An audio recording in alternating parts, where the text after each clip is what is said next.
In the morning when I'm driving, I really come alive when I listen to my Ronnie, I listen to my Ronnie Q. They are rare and they are few who can compare with Ronnie Q. So grab a chair, she's coming through. She's on the air, it's time for Ronnie Q.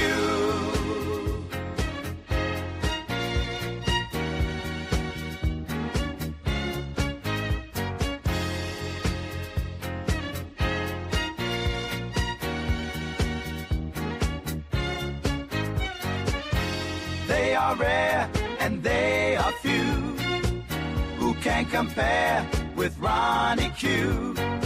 So grab a chair, she's coming through. She's on the air, it's time for Ronnie Q.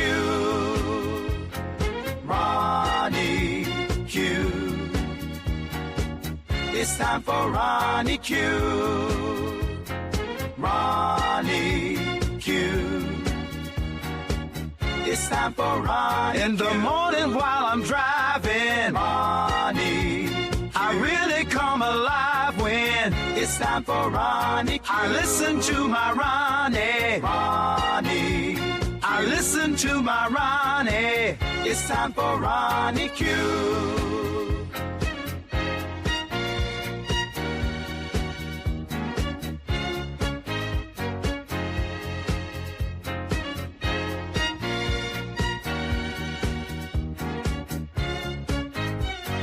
Take a seat and go meet Ronnie. Sweet, sweet, sweet, sweet Ronnie.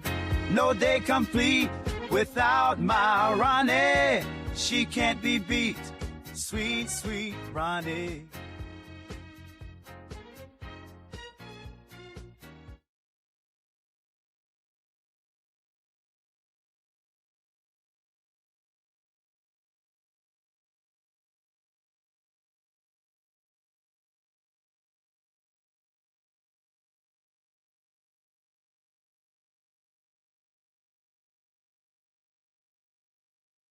All we say to America is be true to what you said on paper.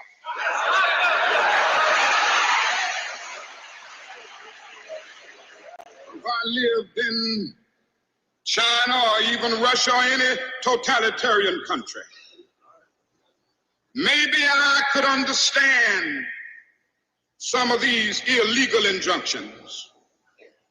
Maybe I could understand the denial of certain basic First Amendment privileges because they haven't committed themselves to that over there. But somewhere I read of the freedom of assembly. Somewhere I read of the freedom of speech. Somewhere I read of the freedom of press. Somewhere I read that the greatness of America is the right to protest far right.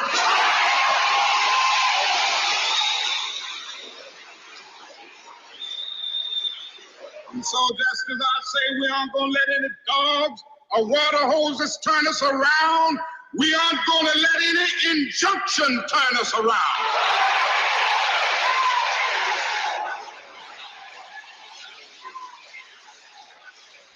Well, I don't know what will happen now.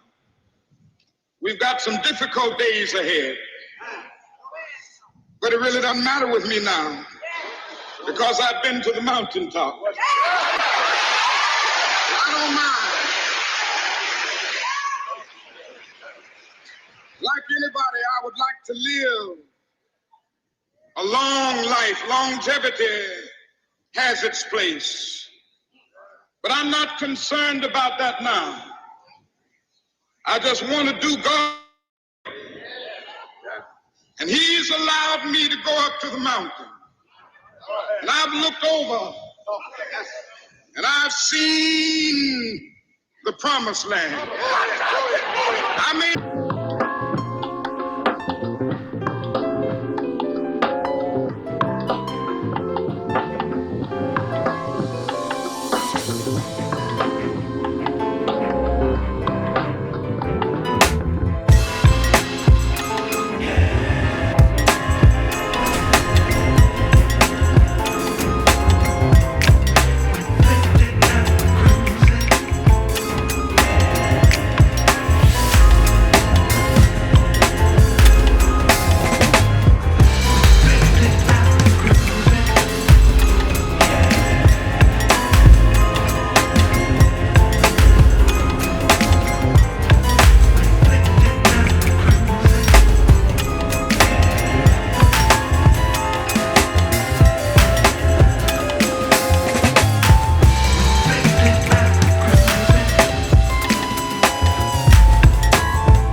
all. Thank you guys for being here. Um, you know, isn't okay. A lot of I don't know if a lot of you guys have any experience or uh, have any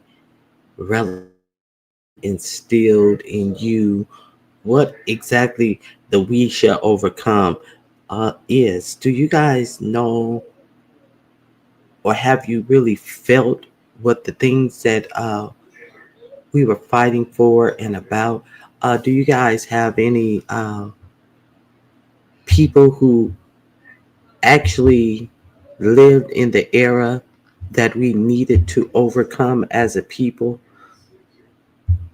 Um, put a one in the chat if you have. If you you just know a little bit about it because of history or something like that. But I think that people think that we are really far away from this type of treatment, but we are really not that far away from this type of treatment. Let me see what you got. I got one comment. I'm off today. We had a D9 celebration to include a MLK event. That is beautiful. That is wonderful. I'm so happy to hear it. Now, uh, a lot of people were concerned about the other event that's happening, but yeah, it just naturally falls on this day anyway. This is always the date for it, so it wasn't set up. But I think it's poignant that we recognize that even if you don't know where you're going, you should know where you've been. And so, hey, Grand Rising, Truth and Reason, thank you for joining me. If you don't know where you're going, you definitely should know where you've been. And I think that sometimes we think the past is the past. So you have to understand there's a great saying, if you don't know your past, you're doomed to repeat it. So it's no wonder that there's such a fervor to take the real American history out of the classroom, to rewrite history, as it were, to say that we were immigrants to this country, as it were. And I think that a lot of people don't understand the importance of this rewriting of history, of this call out of critical race theory, which is a advanced college course being used as a dog whistle to get Black histories uh, taken out of elementary school, junior high school, where they're by just using the dog whistle words critical race theory, which is not taught at those levels. And they have been very successful with it. There are textbooks that call they textbooks that explain the colonizers who came to America had indentured servants, and they count the Africans that they went, bought, and came over and sold. They said that those were immigrants.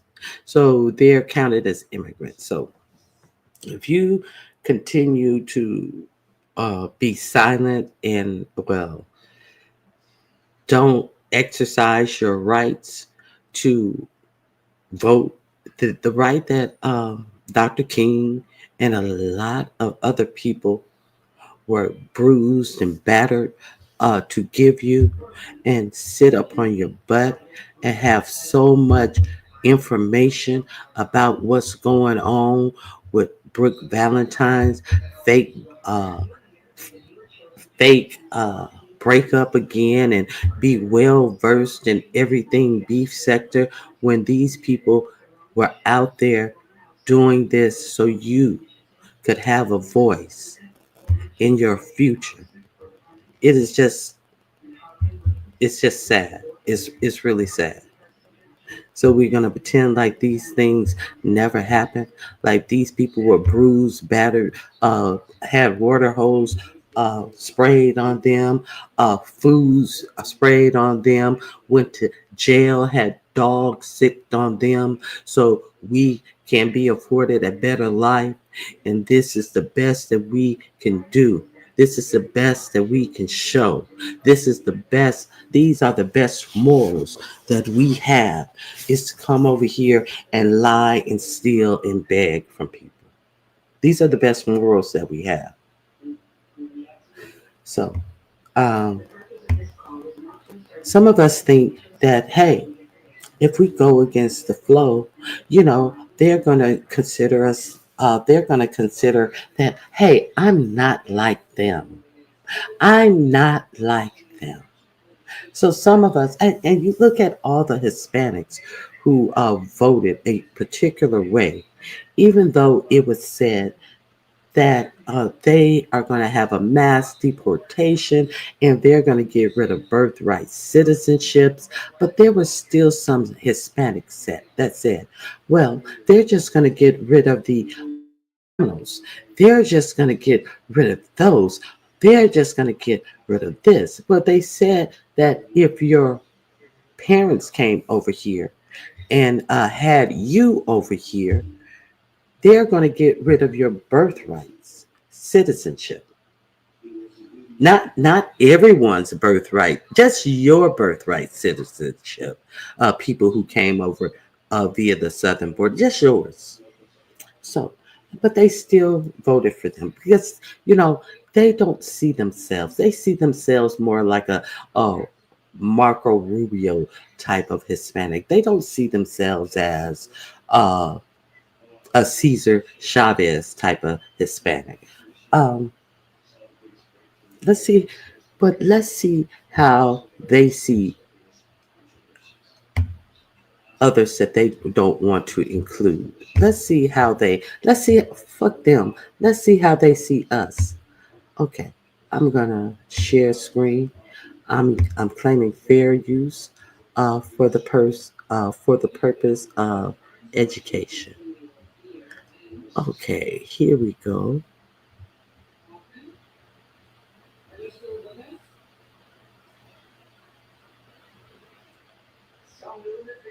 I don't know why it's not showing up.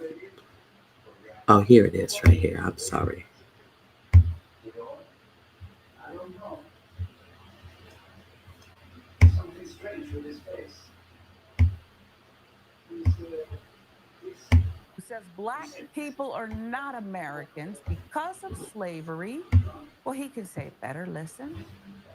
And you're not an American because originally you were slaves and you didn't even have value in terms of the political system. Then they were given like 3/8 of the value, right? Of Three a fifths. 3/5. Thank you. In my world, it was 3/8, but I live in a utopia. No, I'm just kidding. But it was like 3/5, and you go down, and it's like then amendments were made, and there was adjustments that gave you citizenship and the right to vote. But it didn't make you an American. It just gave you American citizenship. It gave you legal right. And that's why it doesn't take a genius to notice that black people and white people in America look, act, behave fundamentally different, both individually and collectively. Now, that's not to say that black people aren't valuable in the eyes of God. It's not to say that white people are better than black people, even if they are. No, I'm kidding. Okay, so that's really how they see you. They some changes were made. No people had to fight and die. No, just some changes were made, and you were given the right to vote. But then, when those changes were made, and you were given the right to vote, what then happened? So it was all utopia for you after. No, then they put in poll taxes and things that you had to do to be able to vote, reasons that they gave to deny you your vote. So he said they were. 5/8 of a man, and he doesn't even know what he's talking about. And then when the guy corrected him and says, "No, 5/6 of a man," he said, "Well, I live in a utopia where they are 5/8 is less than 5/6." So it was more of us. I'm in a utopia, I, you know, um, let me finish. I think it's a little something else on here. Let me just give you the details and save the commentary for now. That was Elijah Schaffer, right wing podcaster, making news with his outrageous assertion that while Black people may be citizens, they are not Americans. No. Just the other day, he declared that any woman who has an abortion should be put to death. Comments made a few years ago. This guy is really crazy. When he was still employed by Glenn Beck's The Blaze, Schaefer told Native Americans to, quote, get the F out of America. Was this to Native Americans? Schaefer is one of many podcasters on the right making a stand for the allegedly aggrieved white male. 2022, he tweeted, they hate white people. Just you, Elijah. I appeal to the hatred. Schaefer claimed, in slavery times, I would have run the Underground Railroad. I fight for the marginalized. I defend minorities. Right now, nobody is more targeted than young, heterosexual, white men. I got you. Let's fight these demons. Schaefer first gained attention January 6, 2021, when he allegedly, working as a journalist, part of a crowd who stormed the Capitol. He was seen on camera apparently skimming through House Speaker Nancy Pelosi's emails. Besides a clown, I don't even know how to dissect his comments, and he didn't even know history. 3/5 his cohorts had to correct him, not 3/8. That was the compromise. What do we do with this kind of buffoonery, Ben? Oh, I wish you could do a lot more than you can, but we got to do something. It's unreal the success that the far right and now just the right, more mainstream, and now beyond that, it's trickled into the tech world. You've even got Mark Zuckerberg, who was woke 6 months ago, now saying that there's too much feminine energy and we need masculine energy back everywhere. And not that there's no problem with masculine energy. There's good masculine energy and bad. The problem here is that it's just a complete misappropriation of traits. We are telling people that white males are being attacked. That's not the case. Who's being attacked is ignorant, backwards, caveman style white straight males who think that they are better than any other group, who think they're more entitled to what society and life in general has to offer than any other group.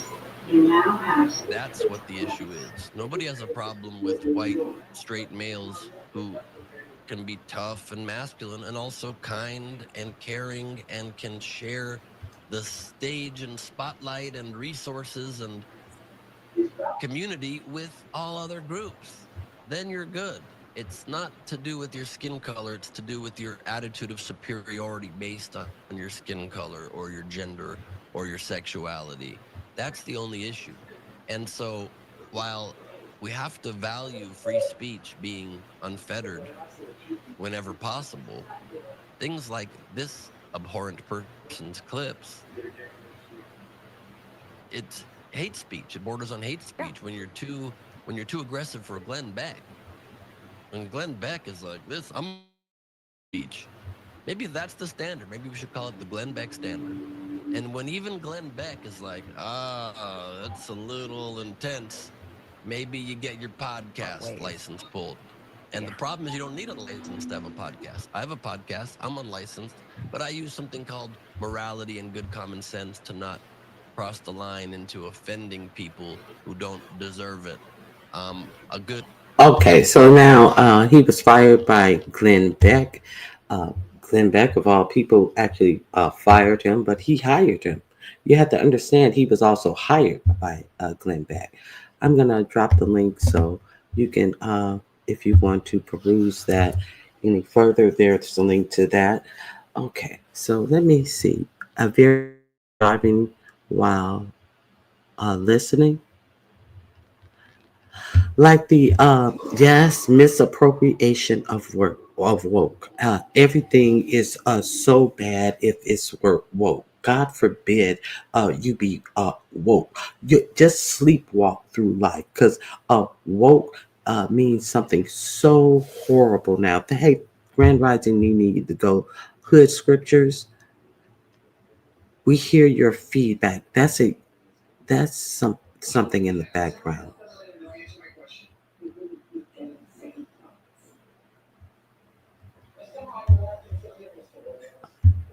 That little boy couldn't be more than 30 years old. Who is his mama? Okay. Child say that, oh, Ronnie, I am so happy I made the right decision on November 5th. And now he has made it back to the White House. Well, no, well, I'm happy for you. And I hope you're happy with everything that's to come. I really hope that you are happy with everything that is to come. But we're not talking about that today. Today is we're celebrating the birth of Dr. King. So if you have something to share, the life of Dr. King, if you have something to share on that, you're more than welcome. But that is not what we're talking about on today. And if you have something else to say about that, this will be your fate. Okay? All right.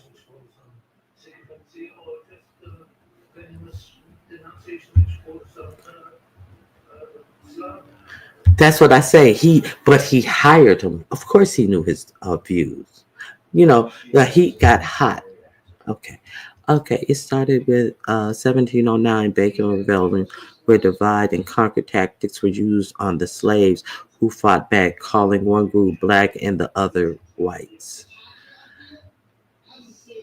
I'm not familiar. I listen. I had regular history, and I'm not familiar. Block me. Block me. Why? I love watching Ronnie Q. Our politics differ, but I respect her. But respect the fact that this is Dr. King Day, and that's the only thing that's going to be celebrated here on today. Okay, that's all I'm saying. Good morning to you as well. You could have been anywhere else, but you're here. But respect that this is a show dedicated to remembering and understanding the reason why we're here. Okay, good morning, Tay Tay Swift. Do you know a good book on MLK? No, I don't. No, I don't. There's a plethora of books. I definitely don't know a good book on MLK. I didn't I didn't read a book on MLK. I have read not one book on MLK. My experience with MLK is hearing my mom scream upon hearing. Now that I know, it is something that you know where you were when this happened. That's my experience with MLK. My experience with MLK is my relatives, my parents, my aunt, actually doing sit-ins at restaurants. That's my experience with MLK. My experience with MLK was always hearing his speech, even though I wasn't even old enough to understand the weight of his speech. I was a toddler. Okay, so that was my experience with MLK. My experience with MLK is hearing what my grandparents went through living in the South as landowners, and all of the stuff that they went through to raise their children, all of the fears that they had, all of the near death experience they had. That's my experience with MLK. And my experience showed me that life increasingly got better after after we had to do a whole lot of fighting. So I don't have a book that I can recommend you. It's unfortunate that this wasn't instilled in you uh, by personal experience, because if you're Black in America, we've all had these personal experience that came throughout our own lived lives and the lives of our family members. Grand Rising, between pages.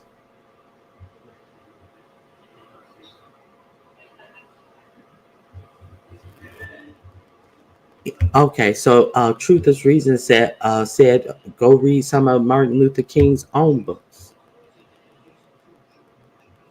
Yeah, I can't find one that's authentic. Well, how do you know if it's authentic? I mean, I don't know. I don't know. How do you know if it's authentic or not?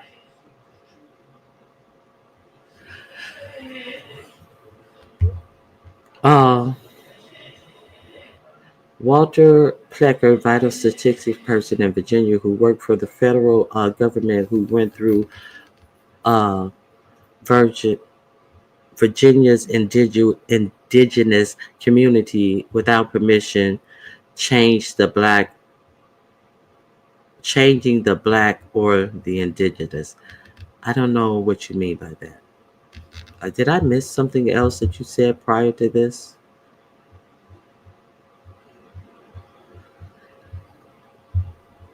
When MLK influence started to affect corporate dollars, his life was no longer promised.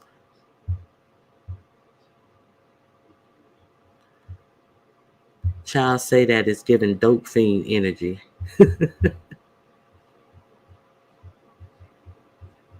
Okay.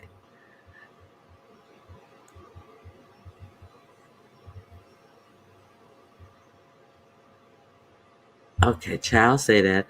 I am 72. April, I remember as a teenager watching him on television, and my parents always telling my siblings to never go to certain sides of town, especially after dark.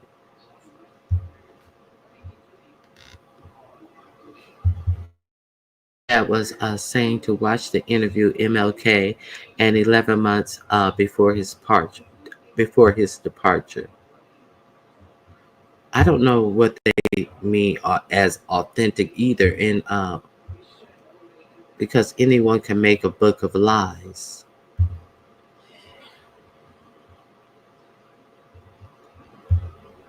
Okay. The man has written many books about his involvement in the civil rights movement. Thank you very, Carrie.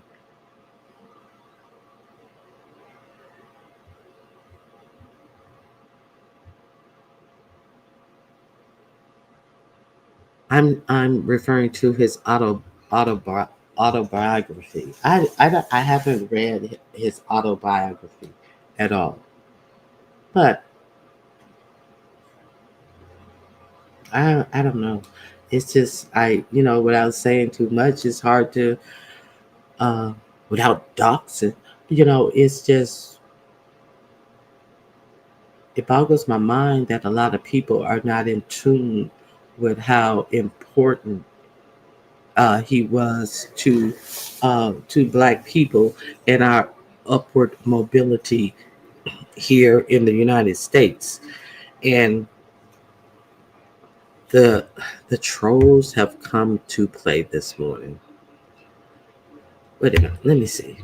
Change the status from the tribal names to Black, Negro, Colored, Mulatto. Okay, what they got to do with Dr. King, George? What the fuck does that have to do with Dr. King? Who cares? Jesse Jackson changed it to African American. You left him out.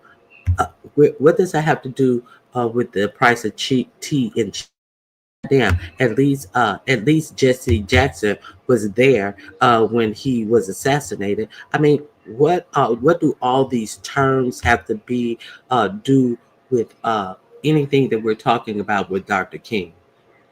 Because the name can change to whatever. In the long run, call you a nigger. I don't understand your point. They gonna still call you a dead nigger. Okay. So you felt that you said something that matters to this conversation about Dr. King. You feel like you have added to this conversation.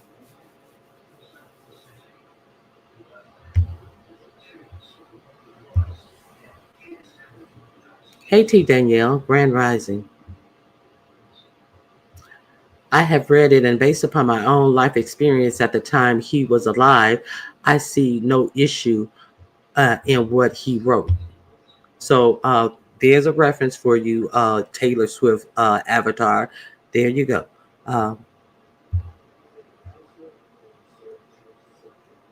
Child, say that girl not 72. We see you because if she was 72, uh, uh, why would her mother have to tell her to be careful what town she goes in? If she was 72, damn near every town she went in was like that. The hell like that. That's the only thing. That's the only thing. Is she 72? Is that the only thing that her mother would have to tell her is about where what's her name? Why did she tell you to what was her name again? Taylor Swift. Tay Tay. What were those towns called that she told you to stay out of? Tay Tay. Because we're not playing this. Okay. What am I going to research some information of that information for? Why would I research that information? What does that information have to do with? This is what it has to do with. Bye bye. Absolutely nothing. Okay, let's continue. Good morning, beans and cornbread. Grand Rising, TC. Okay.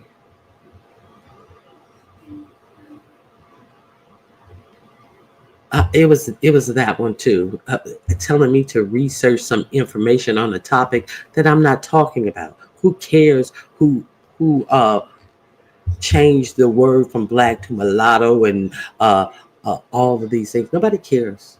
Nobody cares. What's in a name? What's in a name? Would a rose by any other name smell as sweet?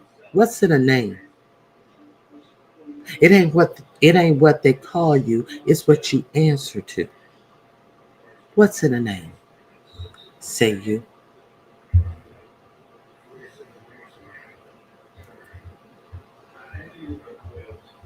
No, you just have to answer the question. You don't have to filibuster. That's what you have to do. You have to answer the question and write it in the chat, and we'll be sure to go back and try to read it later. Bye bye.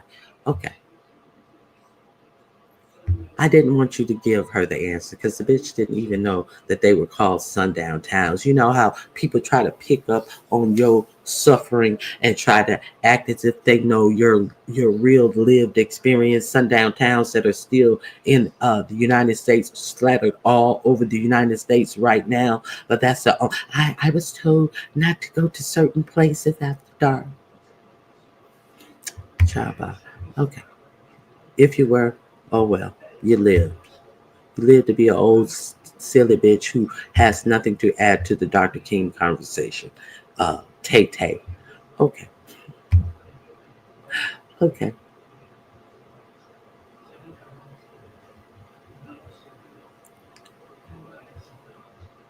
Oh Lord. This is yes, I will be dropping the link, but this is not the real Olivia the Oriole. Oracle speaks. This could not be the real Olivia the Oracle speaks because Olivia the Oracle speak cannot say Ronnie Q's name on her channel. Ronnie Q is referred to as another person who comes on in the morning. I'm not going to say her name. So surely this could not be Olivia of the real Olivia the Oracle speaks because Ronnie Q told her something factual. Right after the real Olivia, the Oracle speaks, said that she goes over to YouTube cameras to get her notes for the day, but then goes into there's another content creator who comes on in the morning too, but I make sure I don't go over there because she said I was stealing her content. Did I lie? You just said you went to YouTube cameras to get your content. So did I lie? Did I lie to the point that you want to reference me, but you can't say my name, which was my initial problem with you in the first place? You came over to my channel and you took my content, but you never referenced where you got the content from. But you've corrected that. You can shout out YouTube camera's name at all over the place as where you got your content from. So surely this cannot be the same Olivia the or I'm gonna drop my link right now. And let's see if this is Olivia the Oracle who never comes over to Ronnie Q's because she doesn't want to be accused of stealing content. There's the link. Anyone's welcome. Let me pin the link.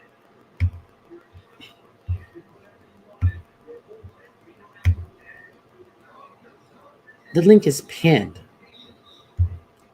for anyone who would like to add something to the conversation about Dr. King. Morning, TH.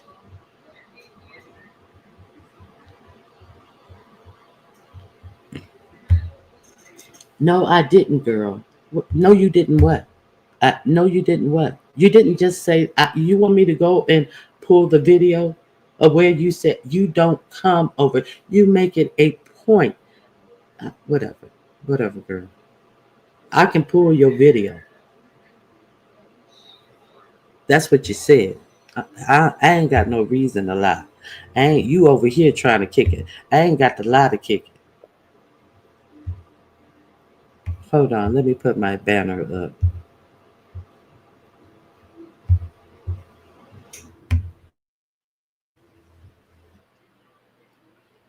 Hello? Hey, Hi. why you being petty, girl?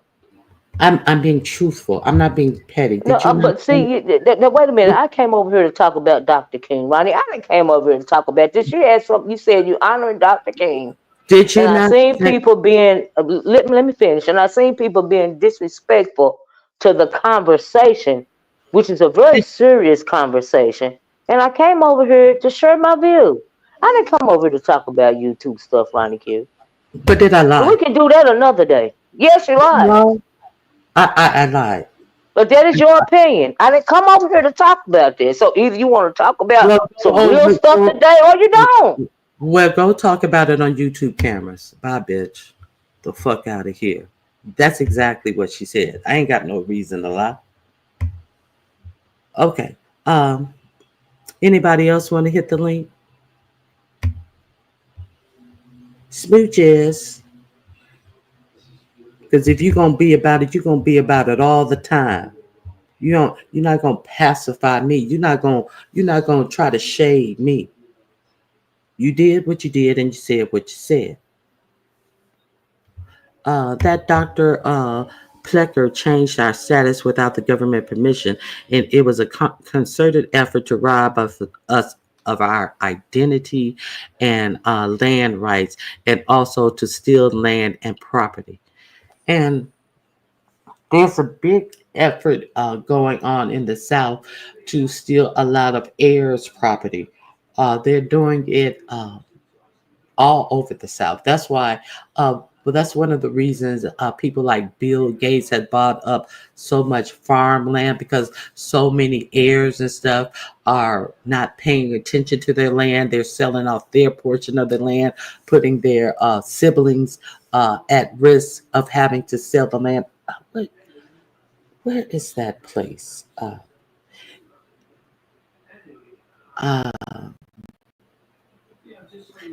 I hear that it's happening a lot in Hilton Head. Uh,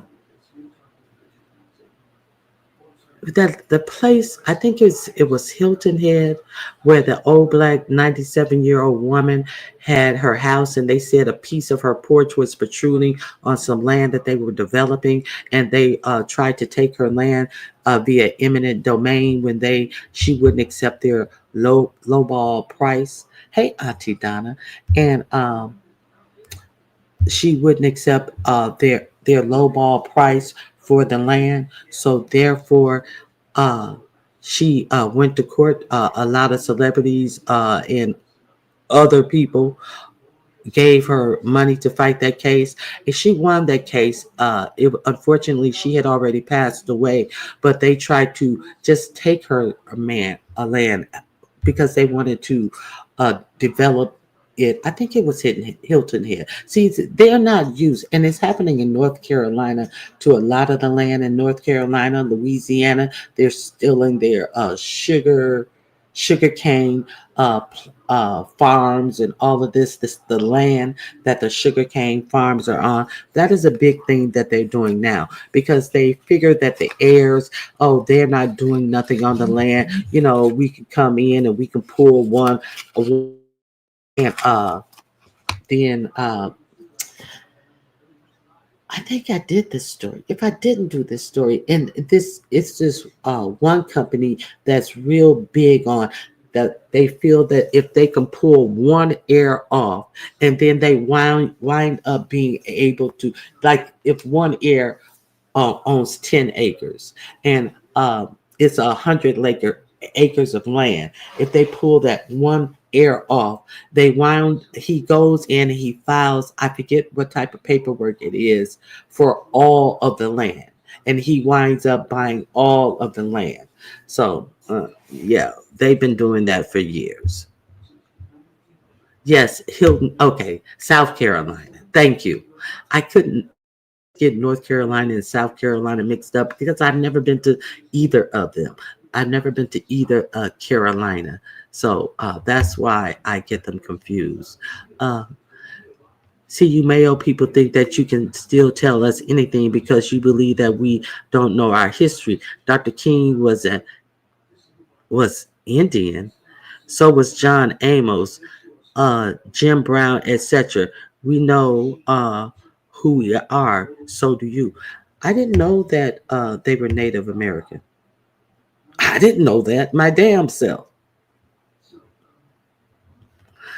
Well, beans and cornbread, you are telling me something I didn't know. Now, you hear a lot of black people say that they have Indian in their families, and we think that the only black people uh, came here. I'm Sika, and I'm I think that's Sika, them fucking with us. Now, trust and believe. Uh, I'd hate to say that because they say that all blacks say I have Indian in my family. I really, really hate to say that. But I've heard that we have Indian in our family, and it's not unheard of because blacks were here long before slavery. So it's not unheard of. A lot of people think that a lot of people buy into uh, the lie that black people, we were over in Africa and we were uncivilized and we didn't know anything. We had not sailed the oceans and all of this type of stuff. Africans sailed the oceans long before Christopher Columbus called himself discovering America and all of this type of stuff. And he was off course. So don't believe that Americans were not pro Ronnie Q. I, I did not know that about them. No, about Dr. King, John Amos. They had the same nose. They must be from the same tribe. Uh, um, you know, they had that arrow nose. I I did not know that. But I do believe that it's possible. Okay, so what else do I have to show you?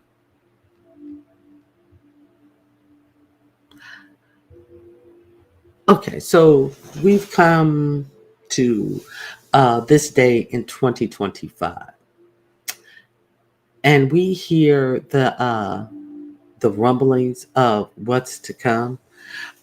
We have had DEI programs snatched up out of the federal government, and now many corporations who were quick to follow have also removed diversity, equity, and inclusion from their platforms for their companies.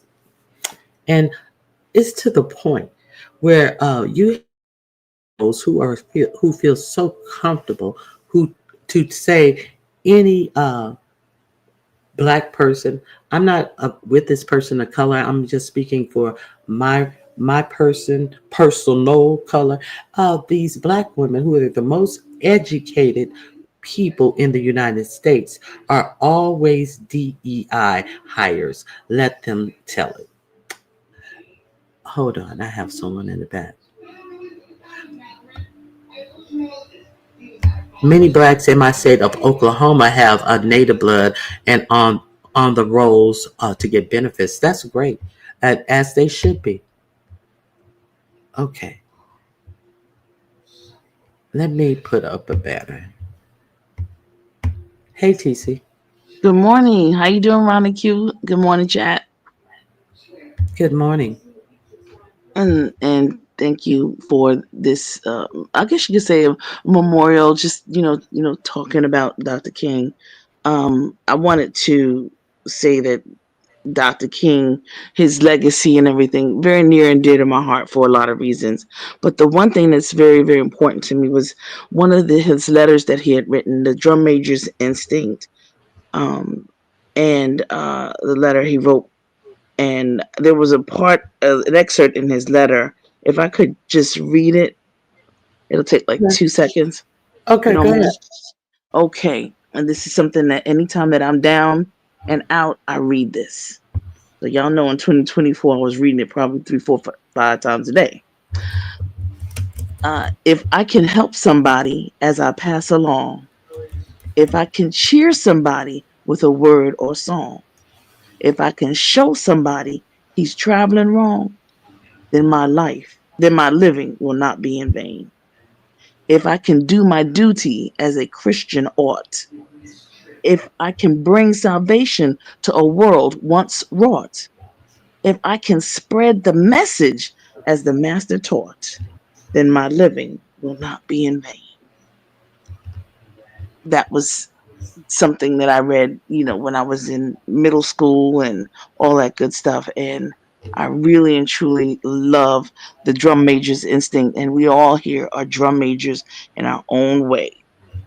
And you're a drum major of, politics in these YouTube streets, and you're a drum major, Ronnie Q, of a lot of different things. You and your family and others here are their own drum majors. So continue on being the drum majors of good in content, intent, and yeah, we continue to be those drum majors, never marching to the beat of anybody's drum.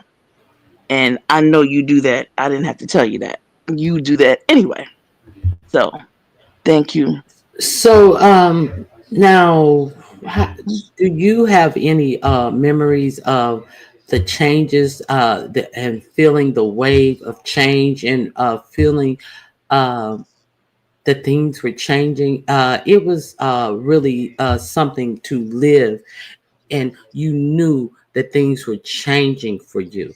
I grew up in a, you know, I never lived in a big city growing up. We always lived in the suburbs.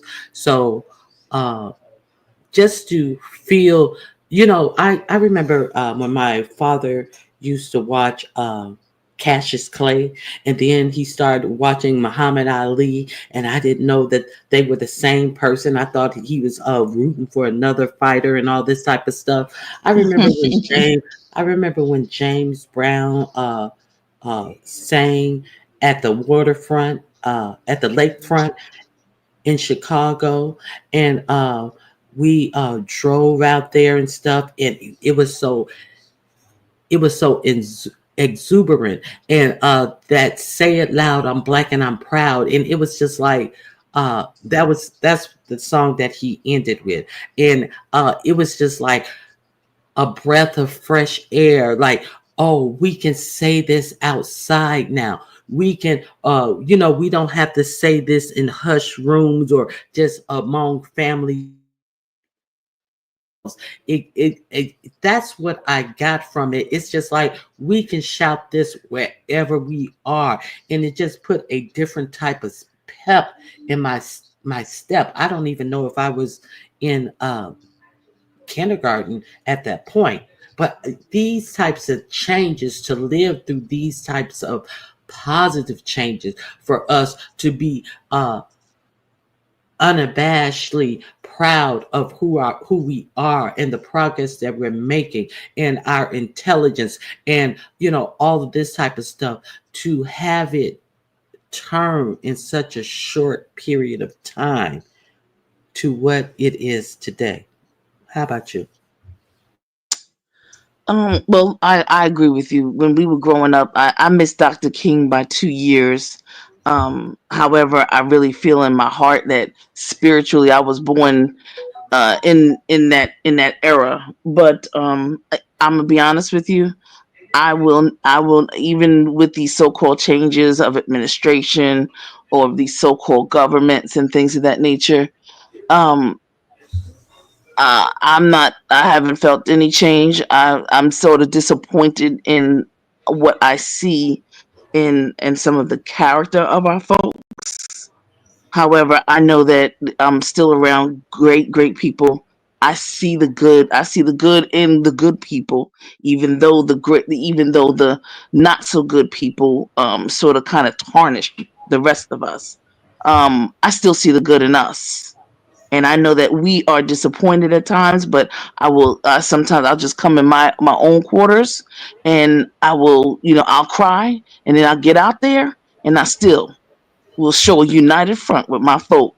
They will never ever see me sweat, never, and they will never ever see us sweat, and because that's what the devil wants. So he's not gonna get that. Sometimes we have to, cry and whatever. That's okay, but we're gonna keep moving forward. Bottom line, not going to stop. I still continue to feel and know that our people are doing great things. We're doing great things today on a day of service. I'm getting ready to go meet up with some awesome people who serve on a daily basis, not just today or Dr. King's Day or for Dr. King, but we serve for people. And so you come in here every single day. Here you come at 7 o'clock our time, Eastern Standard Time. You are a drum major. You continue to come out here. So I appreciate people like yourself. There are others in here, very Carey, who are consistent, persistent, and other content creators who continue to come out here and have fun and do things. And yeah, we do our little other little stuff, but guess what? Yeah, You still come in here and do your thing. So um, I yeah, I still. we have to have fun, but uh, we have to you know our surroundings, and we have to continue to teach and learn. See, there's things that people drop from me. Have you seen this? Have you seen that? We must share among each other, because back in the day, that Mhm. is the most way that we didn't have the internet back in the day. So there was a lot of telling of stories, truth telling, not adding lies on it to make them people feel more important than what they were. It was actually people spreading fact via stories. I used to get told, we used to hear so many stories in our family and stuff, and then we'll have the comedic person who be telling the story and this type of stuff. Because when I used to visit my grandparents, they didn't even have electricity or running water. We had to get the water dip the water out of the spring because That's right. put they refused to put electricity on my grandmother's side of the road. But the other man, the palm colored man on the other side of this dirt road, had electricity. They wouldn't even put the wiring on our side of the road because my grandfather owned a big swath of land.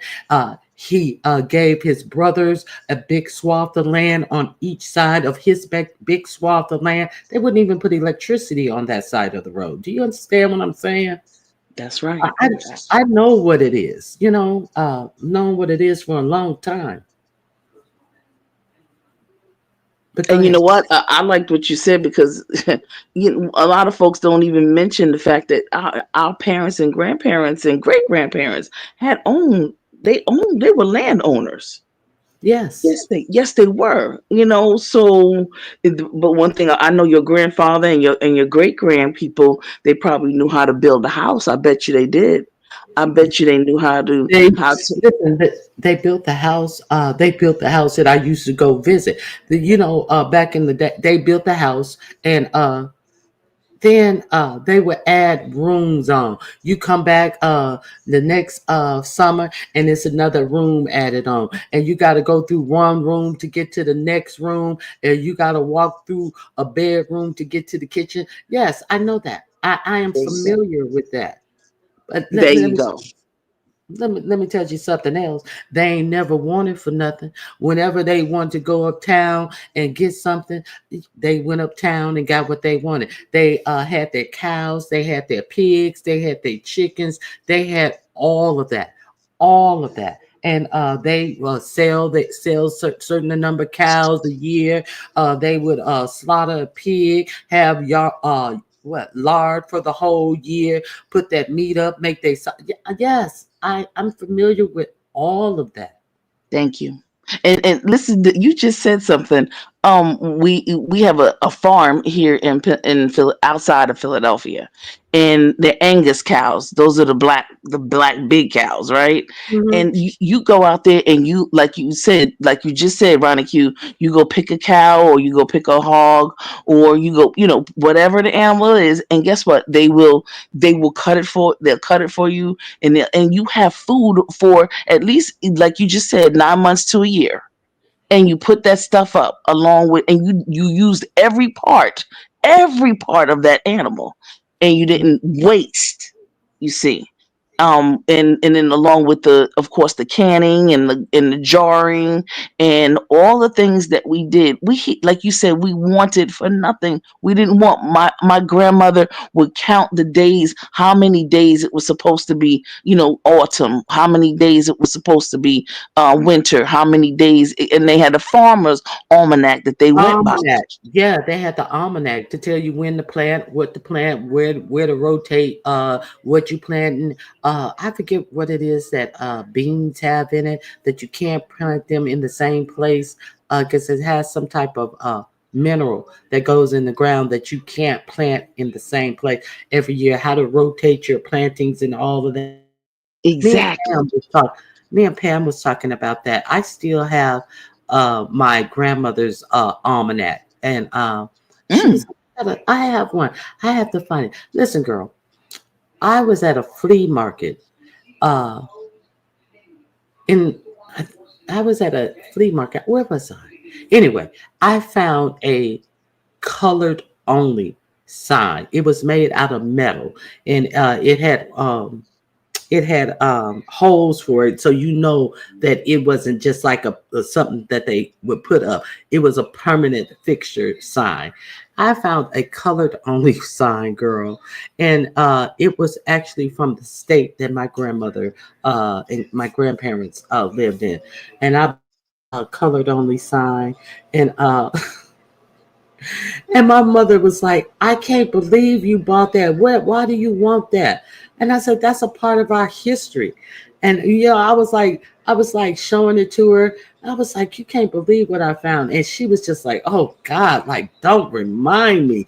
And then I was like, she was like, yeah, I guess. Yeah, I guess. So I definitely have one of those because you have to, can you imagine?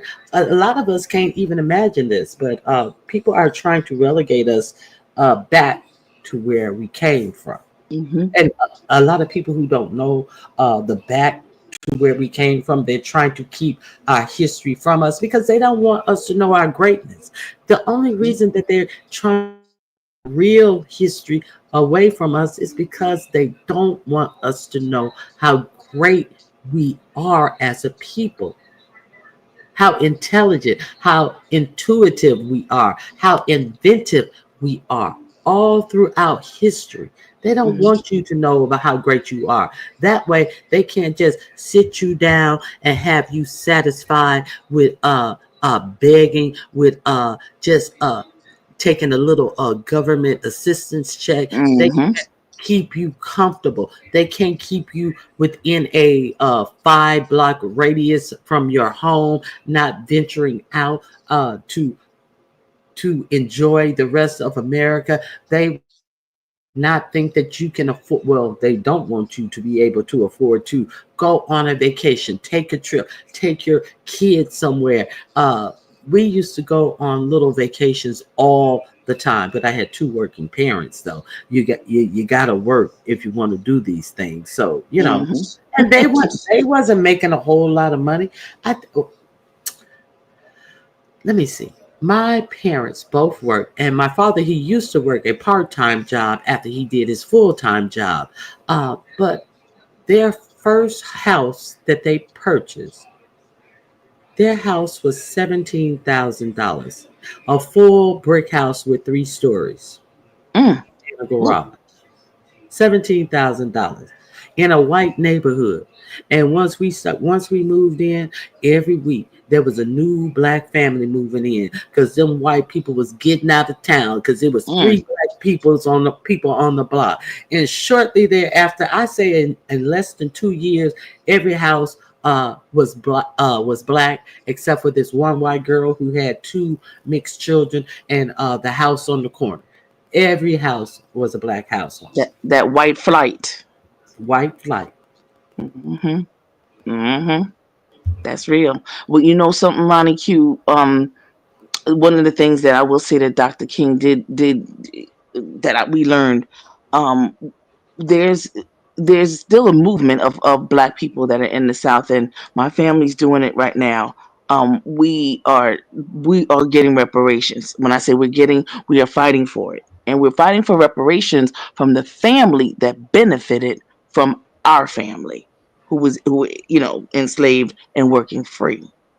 And I tell Mhm. people this all the time. It's one thing to, I think we still ought to make sure that we get money from our city, state, and federal government. Absolutely. We ought to also go ahead and get money from the continent of Africa that people came from, that sold us, and the people that retrieved us, and all of those people. But also those families that are still here, that we have access to, that we know, and I know your great grandparents, they have access and know who they are. We can also sue them. So we're in the Superior Court. My family is in the Superior Court in North Carolina, and they want us. We've won in the county, in the city, and we won in certain parts of the state.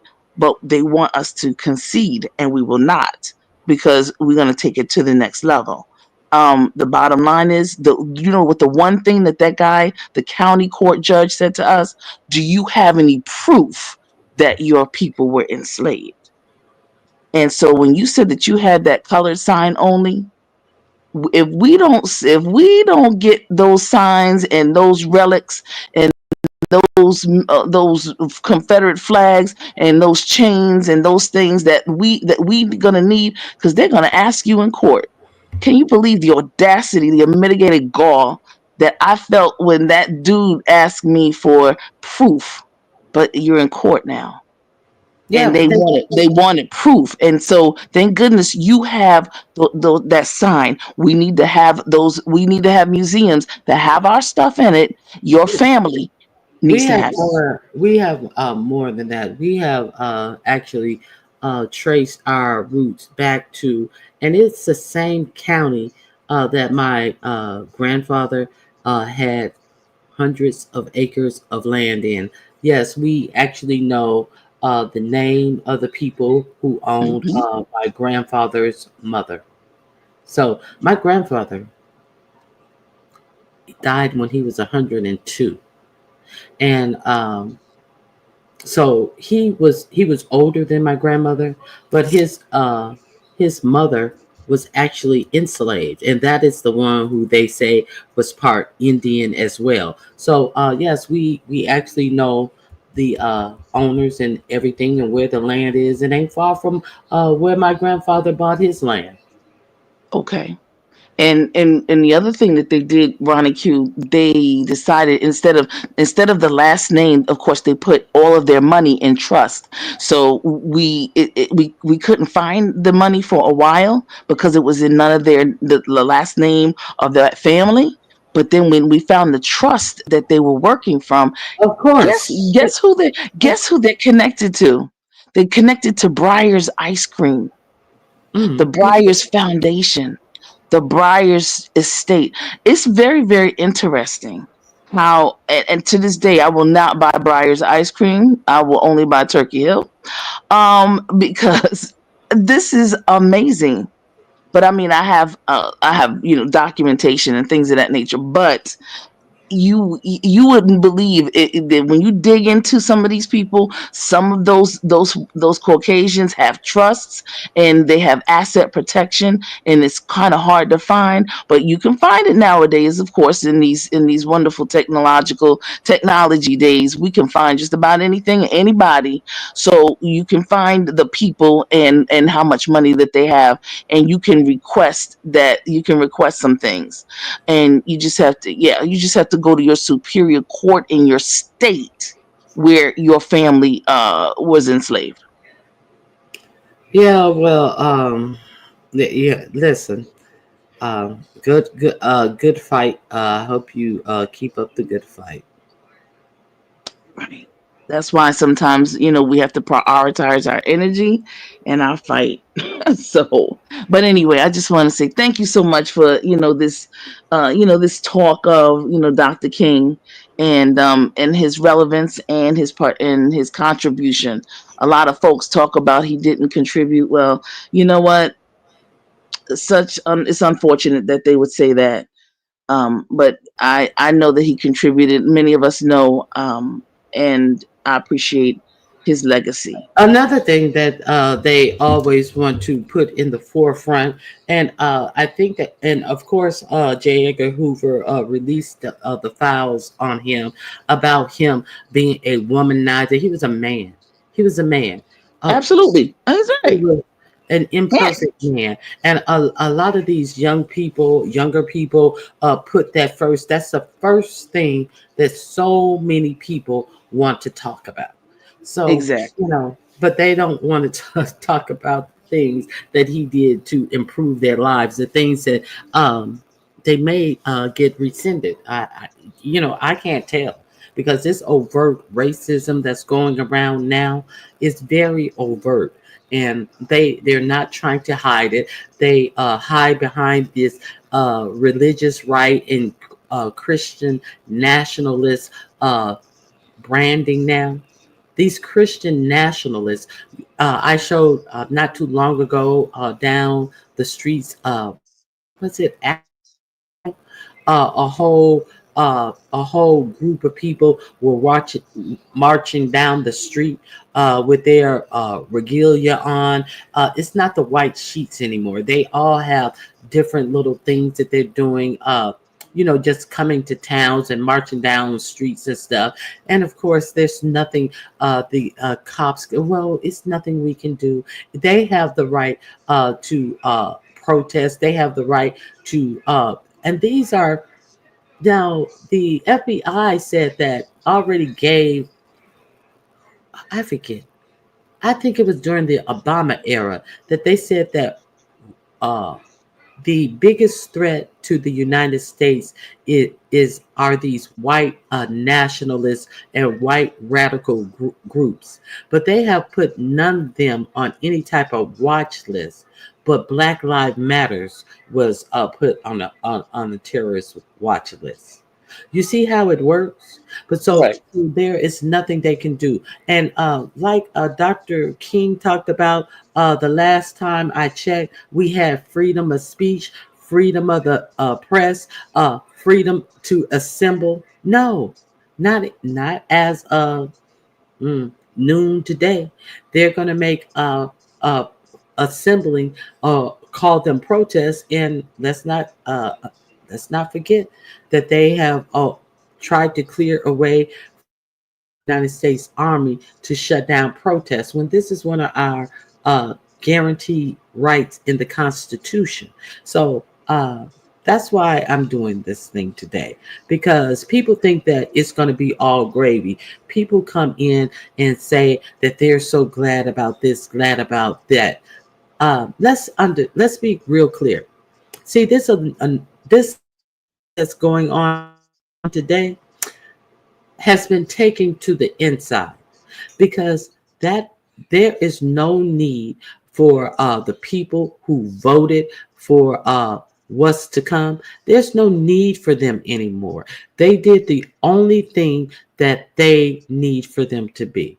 So all of these oligarchs, all of these tech people have come in. This is the next wave of these people, the most wealthiest people in the United States, to get more wealth. And the regular people who put this situation together, they have nothing to do with it. We don't need you for any thanks, but no thanks. We're not going to even invite you to the ceremony that ushers in what's to come. You're not invited because this has nothing to do with you. This is about money. This is about money and power. And the most powerful and rich people in the whole country have paid to be there. So you think they give a fuck about you being on the sidelines, and you got all these yokels who are out there. Oh, I'm disappointed. I drove from Oklahoma. I drove from Tennessee. I drove from this place. I drove from that place. They don't need you. And if you had paid attention and not try to sideline so many other people, you would understand that you are not doing us a disservice. See, because they'll do anything. You just hang us out there, and they'll nip and they'll bite. And the overt racism that is out there. And you say dumb and we are unintelligent and we are stupid. They say that they're sending people from South America back home, and it don't matter if they had a child here. Take your child with you and your mama. Y'all all gone. See, this is the plan of the new white supremacy, in my opinion. That this is a whole big plan of supremacy uh, over the United States. And we'll see how it goes. And all of these people who are, all of these Negroes who think that it can't happen to them. And let's talk about this AI situation also. See, Zuckerberg and what's the Amazon guy? Bezos. They are knocking themselves over for this AI technology. And we already know that Musk has taken over what used to be NASA. And Bezos is also wanting to do some space things too. I don't think I saw you here last week. The Asheville, North Carolina, that was flooded out. Um, Hmm. you know how many minerals that they have in Asheville, North Carolina? They're calling that the new uh, tech. What is it? Tech. It has to do with tech and minerals. They're calling it the new tech mineral capital. That they have so many minerals in that land in Asheville, and they are saying that that there's no repair has been done to Asheville, North Carolina, thus far, because they are saying that that is the spot for big tech because they have cobalt in the land, and they In the have soil, right? other minerals that I have never heard of. And they said that that is prone to be the next tech giant. So Absolutely. what I'm saying is, do you think that do you think that it's a coincidence? Even Zuckerberg bowed down and kissed the ring, and months ago he was saying something totally different. So everybody is in there because they know that all they have to do is flatter the person at the top, and they can make laws, and these laws are not to preserve anything but their own personal wealth. Zuckerberg. He has a SEC case that he's looking at, and somebody asked the incoming person, do you think that Zuckerberg came to you because he was afraid that you would have him put in jail? He said, I don't know, probably so. He didn't say, oh, I wouldn't. No, he said, I don't know, probably so. That's probably why he came, and they're not going to do any fact checking. So people are going to be able to just write anything, spread anything as truth. There's no fact checking. It's a whole lot of propaganda is going to be fed to us. So that's why it's time for people, in my opinion, to get their heads right, to get their heads straight, because these people are coming and they are trying to change our labor laws and all this type of stuff, the guarantees that we had after what? After fighting for it, after unions fighting for it. Unions are damn near obsolete in the United States right now. Mm-hmm. Nobody to fight for your rights as workers, your worker rights. Why do you think so many companies schedule people at 39 hours in a work week so they don't have to offer you uh, insurance? That's why. That's why the American worker rights have declined in such a way. Now you have all of these people who would rather uh, import somebody from India on a visa that they can pay $70,000 rather than to pay an American engineer their worth. That's Mm-hmm. why Right. they're importing these people from India. So it's not like they can't afford to pay the American worker. No, they just refuse. They're going to pay somebody $70,000. That's like $1 million a year to someone from a third world country, and they're going to put them up in they're going to put them up in apartments or condos or whatever, a 6 or 8 living in the same place, but they spend most of their time at work. So because they're going to be frowned upon by their boss, they don't know any American work rules and all of this type of stuff. So they're going to do it. So let's be clear. Did you hear Biden's closing speech? No, I didn't. Let me just play a little piece of his speech for you. And what I'm gonna do is go down. I'm gonna listen to it while I have to get ready Okay. for Okay. going to Bayard Rustin's school, high school. Thank you for Another, coming up. huh? Another what? Bayard Rustin, the one of the advisors to Dr. King. Oh, okay. All right, now, thank you. I'm gonna listen in though. Thank you for coming up. All right, then have a good one. You too. So let's see. Uh, now, I think that this was a warning. Let me share my screen with you. I'm not going to play the whole address. I just want to get to real stuff that we really need to be paying attention to. You know, they were dealt into the deal and helped put us on a path to building the largest middle class, the most prosperous century any nation in the world has ever seen. We've got to do that again. In the last 4 years, that is exactly what we. People should be able to make as much as they can, but play by the same rules, pay their fair share of taxes. So much is at stake.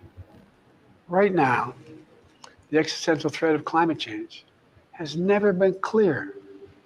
Just look across the country, from California to North Carolina. That's why I signed the most significant climate and clean energy law ever in the history of the world, and the rest of the world is trying to model it now. It's working. Pushing forward and push faster. Same dangers of the concentration of technology, power, and wealth. Paralleled, an unparalleled source of innovation that can transform lives. We see the same dangers of the concentration of technology, power, and wealth. You know, his farewell address, President Eisenhower spoke of the dangers of the military-industrial complex. He warned us then about, and I quote, the potential for the disastrous rise of misplaced power, end of quote. 6 decades later, I'm equally concerned about the potential rise of a tech industrial complex that could pose real dangers for our country as well. Americans are being buried under an avalanche of misinformation and disinformation, enabling the abuse of power. The free press is crumbling. Editors are disappearing. Social media is giving up on fact-checking. The truth is smothered by lies told for power and for profit. We must hold the social platforms accountable to protect our children, our families, and our very democracy from the abuse of power. Meanwhile, artificial intelligence is the most consequential technology of our time, perhaps of all time. Nothing offers more profound possibilities and risks for our economy and our security, our society, for humanity. Artificial intelligence even has the potential to help us answer my call to end cancer as we know it. But unless safeguards are in place, AI could spawn new threats to our rights, our way of life, to our privacy, how we work, and how we protect our nation. We must make sure AI is safe and trustworthy and good for all humankind. In the age of AI, it's more important than ever that the people must govern. And as the land of liberty, America, not China, must lead the world in the development of AI. You know, in the years ahead, it's going to be up to the president, the presidency, the Congress, the courts, the free press, and the American people to confront these powerful forces. We must reform the tax code, not by giving the biggest tax cuts to billionaires, but by making them begin to pay their fair share. We need to get dark money. That's that hidden funding behind too many campaigns contributions. We need to get it out of our politics. We need to enact an 18-year time limit, time and term, for the strongest ethics and the strongest ethics reforms for our Supreme Court. We need to ban members of Congress from trading stock while they're in the Congress.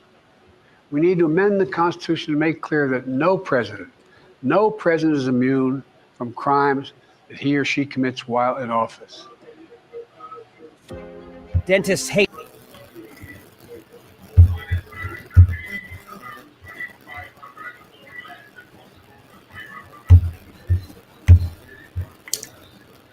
Hold on, I think I passed it.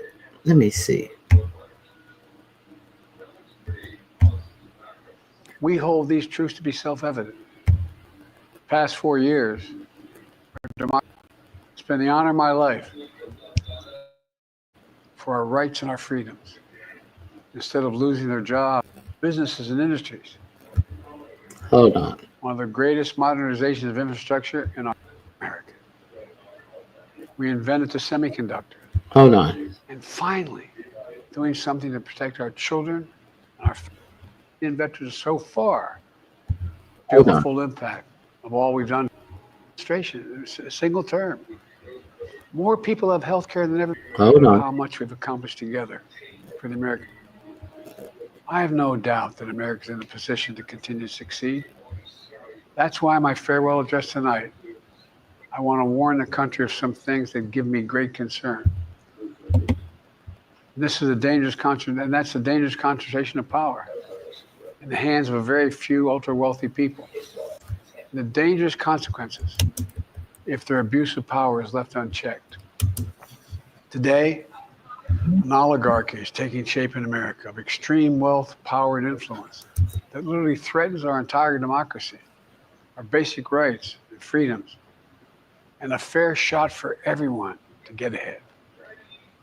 We see the consequences all across America, and we've seen it before. More than a century ago, the American people stood up to the robber barons back then and busted the trusts. They didn't punish the wealthy, just made the wealthy play by the rules everybody else had to. Workers want rights to earn their fair share. You know, they were dealt into the deal, and it helped put us on a path to building the largest middle class, the most prosperous century any nation in the world has ever seen. We've got to do that again. The last 4 years, that's exactly what we've done. People should be able to make as much as they can, but play by the same rules, pay their fair share of taxes. Okay, so that's what I was talking about. Um, you know, when I was a kid, that was the building of the middle class because workers were being paid what they're worth, and they were going out and buying homes, spending money, and all of this type of stuff. So, what happened to the middle class?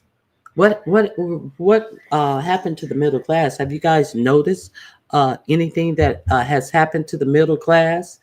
Uh, how often do you hear that so many Americans are one paycheck away from being homeless? Can't have any savings. Not all Americans, but most Americans.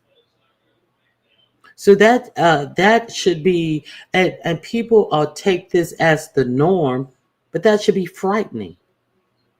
There's a winter freeze going on right now, and have you ever thought about how many Americans are sleeping in their cars because housing prices and rents have gone up over 40 and 60% since the end of COVID? There are so many more people who are homeless now.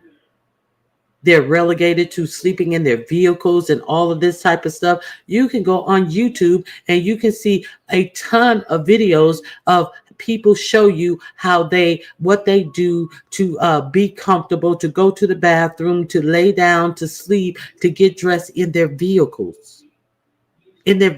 Not van life, not a school bus schoolies. No, in their cars.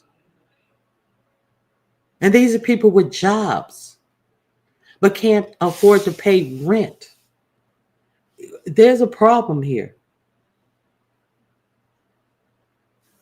Let me see what you guys are saying. Hey, Miss 313. Hey, Queenie. Rose B, can you hit the link if you want to?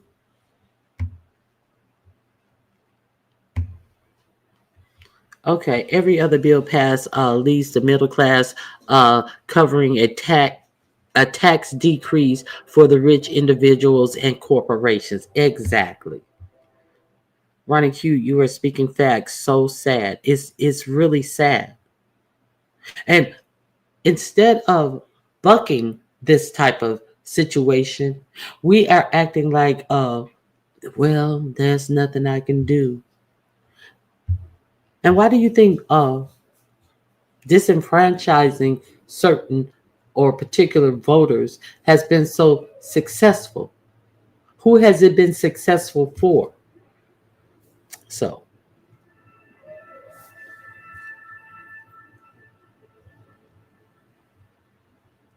sorry, beans and cornbreads, I accidentally hit you. I apologize. I was thinking I was talking to you and it hit you. I unhit you. Oh my God. It's okay, love. Okay, so now let's talk about the ones who, kind of made it. Yeah, let's talk about the ones who we helped make it. Let's talk about the ones who wouldn't have made it with our support. What do they decide to do? Now, let me play this little clip for you.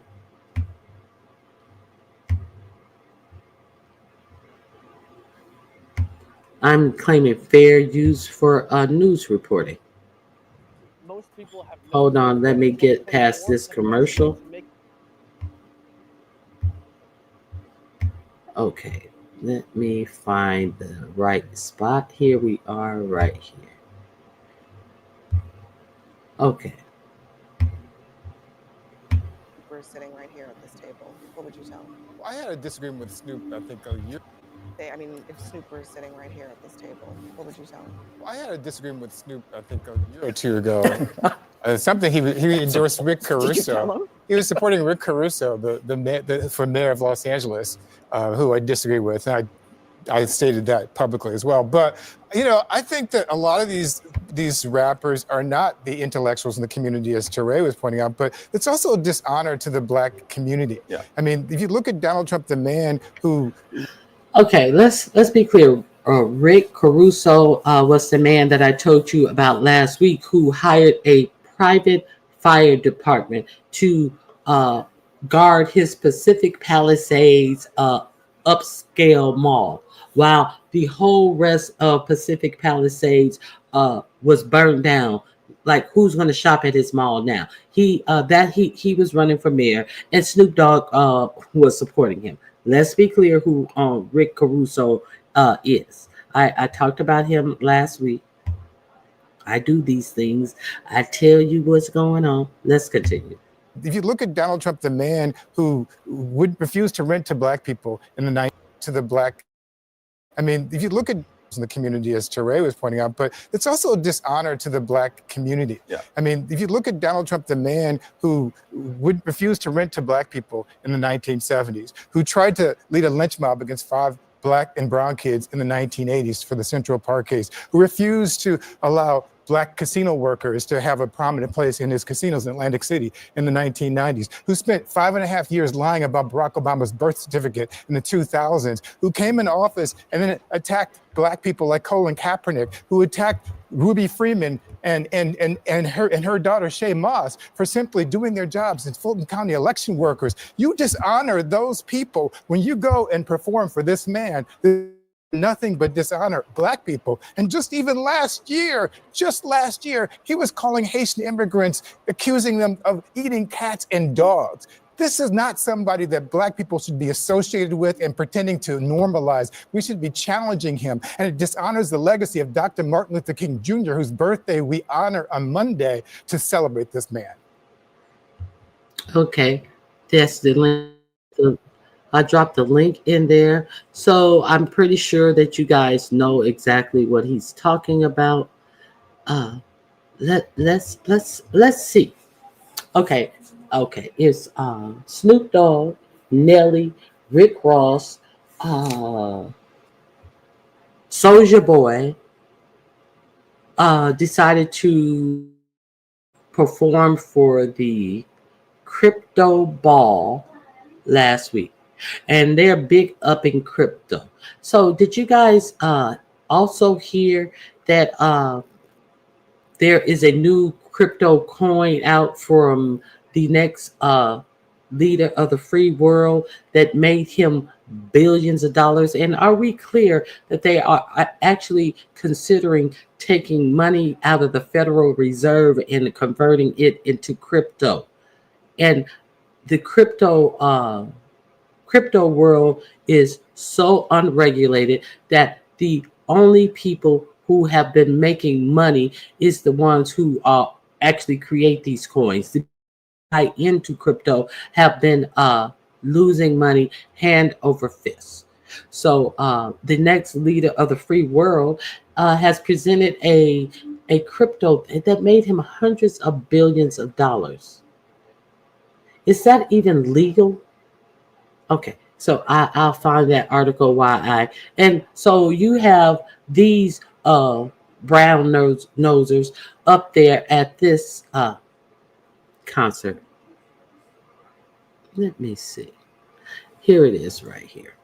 Let's let me and let's see how they are related, how the audience relate to them.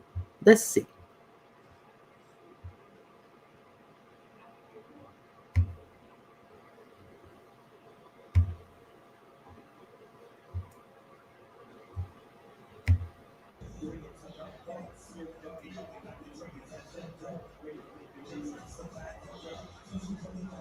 Look at the audience. Aren't they dancing and enjoying it?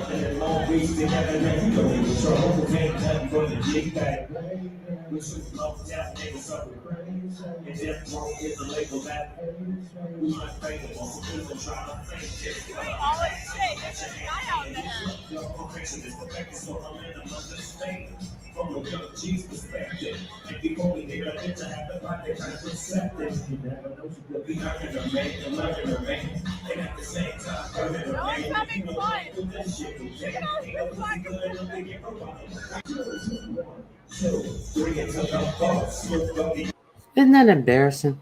Isn't that embarrassing? Isn't that embarrassing? They're just standing around. There was a clip of this one guy who I'm not gonna drop the link for that. You can find this monstrosity anywhere. There was this one guy who was who had his phone up and he was taking a selfie and then he was like doing the no, like cut the throat sign, like, oh no, this is unacceptable. So let's be clear that these people that they are performing in front of, a lot of them are not even pleased with these black men being the performers. Let me find another clip. Let me find another clip. Let me see. Here we go. Of how that crowd really feels about what is being presented for them. But hey, no, they're just gonna go up there and do it anyway. Okay, here we go. Let's check this one out. Okay, so let's not forget that early on in the 2016, remember Michelle got so much backlash. Um, this is what um, Snoop had to say in 2016.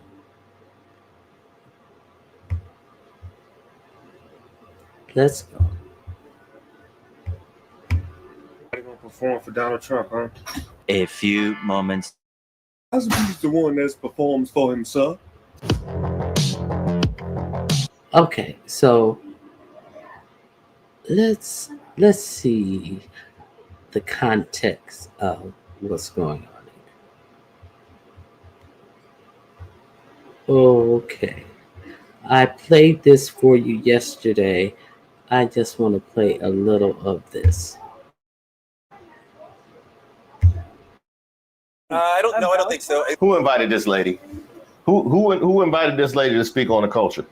Was it DEI? We had to have her up here during this conversation. We definitely saw a lot of people, Sexy Red, others say, he sent me a check, so I'm good with him, the stimulus check. And I understand that there is that crew of the stimmy check came. I like him now. Snoop and Nelly in particular are apolitical people and apolitical artists. Like you see Snoop with Martha Stewart, he's like, I fly over, I want everyone to like me. I think this is more about capitalism than politics. Somebody said, Snoop, It's the crypto ball. We got $250 for you or $150 for one night. Come do 10 songs, 6 songs, whatever. Yeah, I'm there, homie. And you know, Now, why is he acting like an apologist for this clown shit?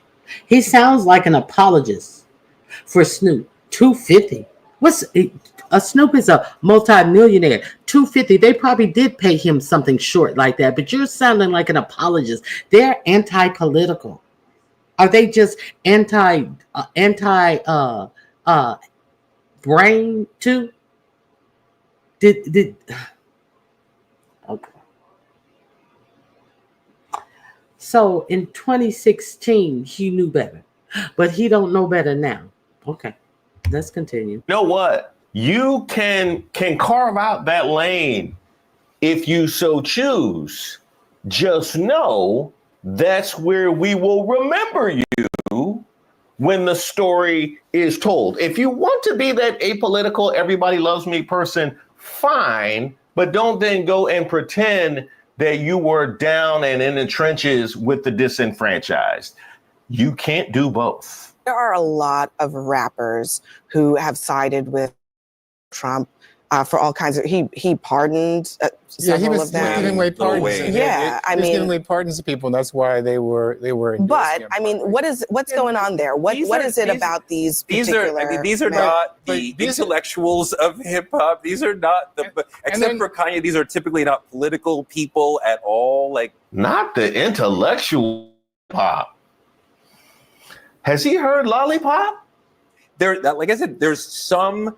In the hood, there's this notion of he's tough. He gave us money. Now, despite the obvious hole in the argument that he gave us money, he's a thing that is just immensely fascinating to me, specifically as it relates to hip hop and this idea of embracing the man who called for the extermination of the Central Park Five and has promised to give police immunity. You're embracing that from the hip hop community. Now, it's one thing to say that I'm going to perform at the inauguration, and that doesn't necessarily give me a cosign, but that's not simply the case with all of these people. We've seen some come out and straight up wear the red hat. And I will be immensely curious to know whether or not that actually follows them, whether we actually had any integrity at all about these things. And I mention hip hop specifically just because it has emerged from the inner cities of Black America, where the stories of having to pick yourself up despite a society that was hell-bent on keeping you down, largely personified by law enforcement and authorities at large. So, yeah. I was reminded also, I mean, back was, at the boxing matches, he was with Don King. I mean, he was in a different place in the culture. He went into the 90s as the subject of rap songs. And just, Gail, I know you're not a rap expert, but I am definitely not a rap expert, but something happened in this election maybe where because of his victory, all the business people were like, you know what?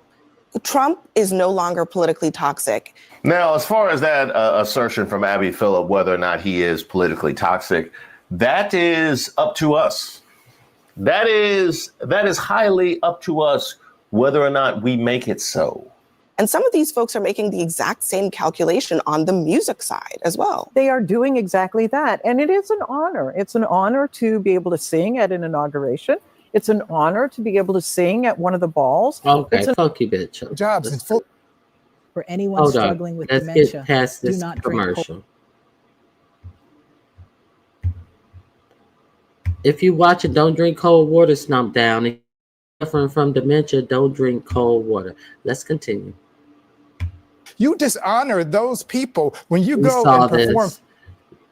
We should be challenging him. And it dishonors the legacy of Dr. Martin Luther King Jr., whose birthday we honor on Monday to celebrate this man. if that explanation from Keith Boykin wasn't so thorough, I would run it back because it was that perfect.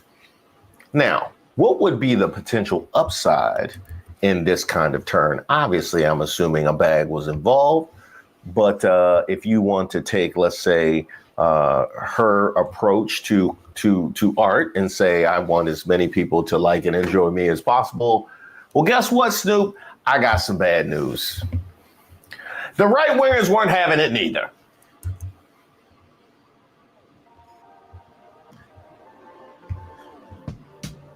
Okay, so let's see. Let's watch this. What a sicko booked Snoop to play Trump's inauguration. Snoop literally did the mock assassination of DJT in a music video. Am I the only one scratching my head over this?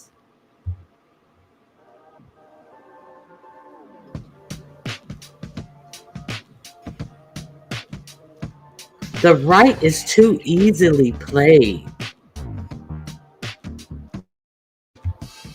Or there are still people in the mix who are not our friends. So you said they're upset about this. Let's continue. Now, I have heard it said that just because he's performing at a ball, that's not like performing at the actual inauguration. It's not necessarily an endorsement of Trump himself, which is an interesting line to draw because we have seen exactly who has been attending these things. We've seen who's been posting about meeting Snoop. Thank you all for coming to the first crypto ball to celebrate the election and the inauguration of the first crypto president, President Donald J. Trump. So he's the first crypto president, and now he's just made billions by introducing his own crypto. Let's be clear. Let's watch what's happening now. An unregulated market. Okay, let's be clear. You can have yours too.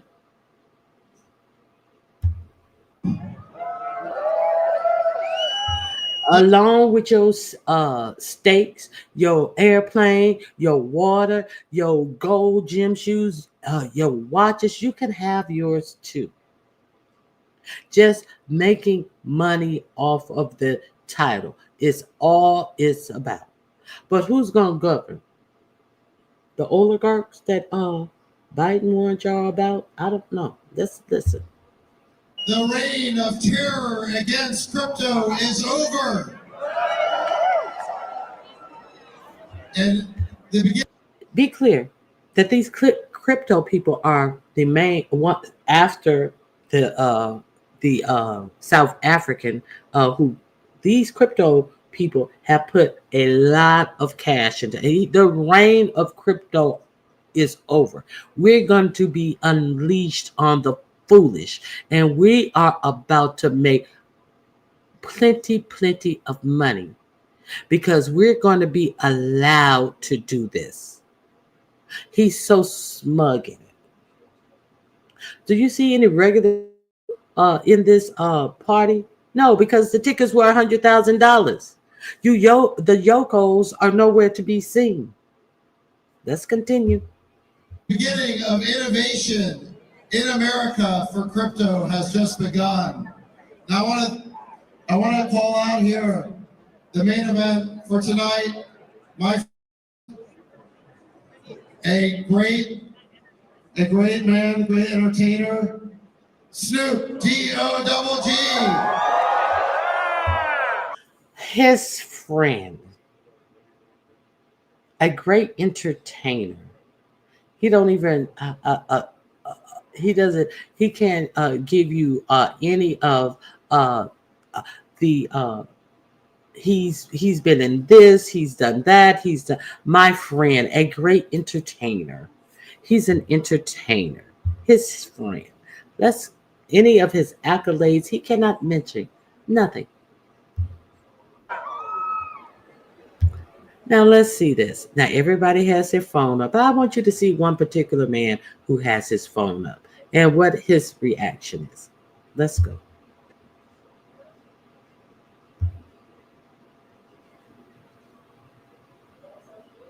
President is unifying the country and will bring us into the golden age.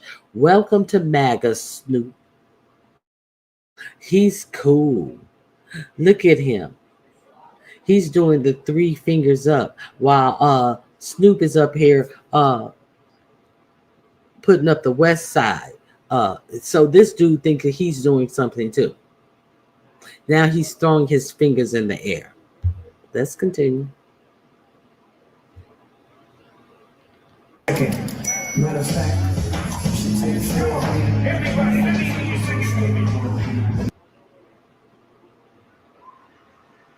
Look who's jamming to Snoop.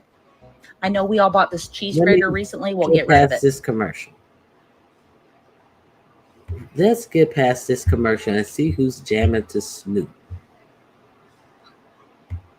Look at the crowd. They're kind of like laughing at this buffoon up here calling niggas and all of the words that in his song. He feels comfortable around these buffoons using the real lyrics to his song. Let's continue. Look at the stunned astonishment of this man right here. This one right here. He's look like they're looking like they're at the circus seeing something performed. They're not into the music. They're looking like look at the looks on these people's faces. Okay, let's continue.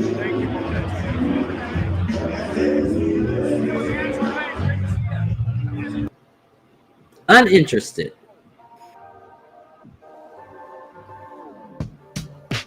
So if you're riding around with David Sachs and Ted Cruz in them, there's a very flimsy sheet of paper separating that from an outright endorsement of the man himself. Now, as far as the crypto ball is concerned, what might they be cooking up at the crypto ball? You know what? Maybe he was at the crypto ball and they were actually trying to do something to reach out to these communities, right? Isn't that the explanation? Well, you got to influence some of these people. Let's see what they up to over there. I know a lot of people who own crypto, but there are also perfectly good reasons to be skeptical of cryptocurrency, particularly as a financial instrument integrated into the American financial system. Not the least of being, it's absolutely rife with scams, fraud, grift, and disasters, blow up. Just this week, retail investors, regular people got absolutely wiped out after investing in a failed cryptocurrency from a viral TikTok star. So for very understandable reasons, Democrats and Democratic regulators have worked hard to keep crypto, which has been supremely volatile, blocked off from the rest of financial systems, so that if it crashes, it doesn't bring the entire US economy down with it, requiring a bailout. Some rich people holding a lot of crypto disagree with that strategy. Senate Republicans are working on a bill that would transfer billions and billions of dollars of money from the US government, from taxpayers, and hand it over to a handful of big crypto holders. We got a present for President Donald Trump. Here it is. This is the Bitcoin Reserve Bill. So if it wasn't bad enough to be involved with inauguration weekend at large in the de facto endorsement that represents, here you have representing the crypto market and everything that they are currently engaged in with regards to our federal government. I can tell you this. Is Nelly still over there? Hey, Nelly, you're going to have to put a Band-Aid over this. Yeah, just go ahead and put a Band-Aid over this. This going to be ouchy. As for you, Snoop, my first favorite rapper. That's right. Snoop's Doggy Style was the very first CD that I ever purchased. Don't ask my age at the time. I can tell you, Snoop, this was not the shiznit. This was definitely not the shiznit seeing this. There was nothing beautiful about this at all. I remember when it was ain't no fun, right? Ain't no fun if the homies can't have none. You heard what the crypto bros are cooking up right now. Homies ain't getting none of that bag. that you took home, and it is just And the homies ain't getting paid off of this old bogus ass crypto that they gonna be peddling out. It ain't gonna be your homies. So now somebody in the chat said, watch what businesses that Snoop will be. I'm sure there will be a honorary Bitcoin after Snoop. I'm sure he will have his own Bitcoin. I think that is going to be the first thing that he's going to have. You know, like that Rush card that was to help all the Negroes who were living in places who didn't have good credit, so they could buy things because everything needed some type of a debit card or something to use. Don't forget what your buddy Rush Simmons did for the black people with that bogus ass Rush card that charges the highest expense for every use that you for loading your card and all of that. Let's not forget how many times that Rush card went offline and people money was missing. People were getting evicted, and he's coming on talking about, oh, what should I wear? I'm going out tonight. It's a glitch. Call this number. Call that number. And people were sitting on the phone for hours, not able to pay their car notes, fill their prescriptions, all of this. And he never came out and said what was the end results of these people who did not have the right to sue. They only could go to arbitration per their agreement with this phony ass card. All of the people, his people who he wanted to help because they had bad relationships with banking, and he wanted to lend them a hand. Remember that? Okay, so let's y'all keep an eye out for Snoop's Bitcoin. Now I like the way Reese Waters did this. If you're not subscribed to Reese Water, I dropped I have repeatedly dropped his link in the chat because I'm using this, but I love the way he closes out and use so many of Snoop Dogg's titles of his songs in here or lyrics in here to say what he's saying. It's just a doggy dog world. It's a doggy dog world. You know, 1 minute he is with us, and then he just dropped values like it's hot. You know, he just dropped all values and integrity like it's hot. And it makes me wonder, were you ever truly with us, or were you in deep cover? You know what I mean? Were you in deep cover? You are supposed to be an unk right now. You're supposed to be Uncle Snoop. You out here living like you want to be young, wild, and free. You know, they made you an offer, and you basically put all your everything that you had said up to that point before and said, you know, it's nothing but a G thing. Nothing but a G. Matter of fact, it's nothing but an M thing. Nothing but an M thing, because it was a whole lot of G's. We might have even gotten to M's. Yeah, that's right. Yeah, money was in that case that they gave you. Money was definitely in that case. And we're trying to figure out how we going to survive next week. And you already on to the next episode. You are already on to the next episode. Well, it did not go unnoticed, Snoop. It did not go unnoticed. If I was you, I would lay low. Yeah, I think you're gonna have to lay low, because it's a lot of people roaming around here like, bitch, please. Yeah, I get you some gin and some juice and some chronic. Get a light and just hold up. Beat up on your pants. Hey, I want to thank you guys so much for supporting the channel.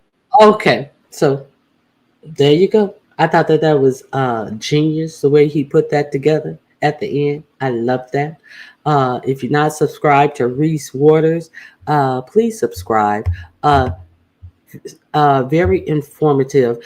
He has a comedic background, but so it would be a good watch for any of you guys who care about what's going on in the world. Yes, that was very clever.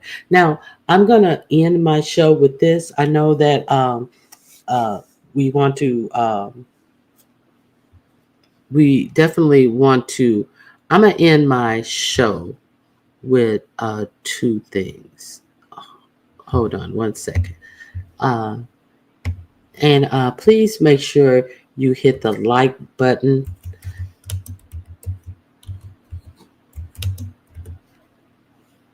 Please make sure you hit the like button on your way out.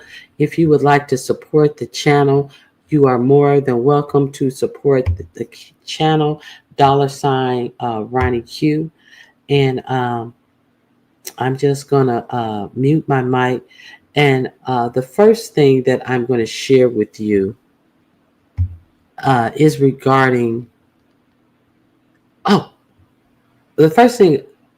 The first thing I'm going to share with you is this. I forgot to share this. Let's talk about. Remember when the last time this person 45, 47 was in office? So this is the same guy who's sitting up there brown nosing. So remember they had the longest government shutdown during that period of time. So this is what Snoop had to say about the government shutdown. Let's listen. Putting it on the political shit. All you people for the federal government that got not getting paid right now, ain't no fucking way in the world y'all can vote for Donald Trump when he come back up again. If y'all do vote for him, y'all some stupid motherfuckers. I'm saying that to y'all early. All you federal government people that's not being paid, that's being treated fucking unfairly right now, not being paid. That's so terrible. And this punk motherfucker don't care. So I'm saying that to say this. When the shit get back on and y'all get your jobs back and it's time to vote, don't vote for that nigga. Please don't. Look what he do. He just don't give a fuck. Y'all honest, blue-collar, hard-working people and suffering.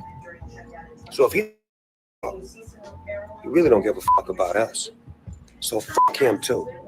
And fuck everybody down with Donald Trump. I said it, yeah, Snoop Dogg. Fuck him. So that would be a fuck you too. Okay, so let's I'm gonna end with this. Hey Pam, thanks for joining us. Pam, if you want to hit the link, you're more than welcome. He got paid. What a hypocrite. He got paid, so his point is moot. Okay. Trump has a way of weighing people down. This wigger right there. Okay. So in honor of that's okay. This is Dr. King's holiday. Thank you guys for joining me for this day in talking about, Dr. King. And it seems like we're going backwards. This is just me. This is just me. It's unfortunate. See, because anybody who is going to be a leader finds certain types of demise. So then these people, these ignorant people who are sellouts for their own personal wealth, are being poised up here. Now, listen. I'm just going to end this. I'm just too through. You look at, I remember during Dr. King's marches and all this type of stuff, there were so many different celebrities and everything supporting him, getting the word out. Look what we got now. Look what we got now. Everybody's mute. I and I'm going to be honest, for Kamala to have Megan the Stallion on, wrong person. Cardi B on, wrong person. Wrong person. So who call black women roaches and all this type of stuff? Wrong representative. Jennifer Lopez, who is all allegedly caught up in the pow-powing someone in the club in the face, a black woman in the face, and then asserting her, I'm not one of them, this wrong person. All of these wrong people that was trotted out before us. Wrong choices. So I'm going to, is that the best she could do? All for the mighty dollar. So let me see what Mike is saying. Most of the celebrities loved him before he ran for president. Okay. So I'm going to end with this. We don't have many people who are willing to risk their power. So that's what we're left with. So I'm going to end with these two things. Please fold your head, you fold your chairs as you leave. And thank you for joining me.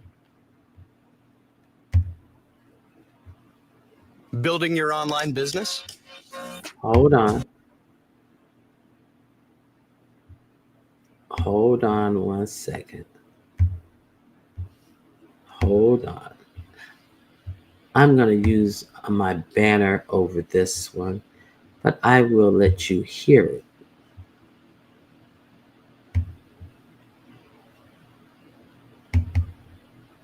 Let me put my banner up.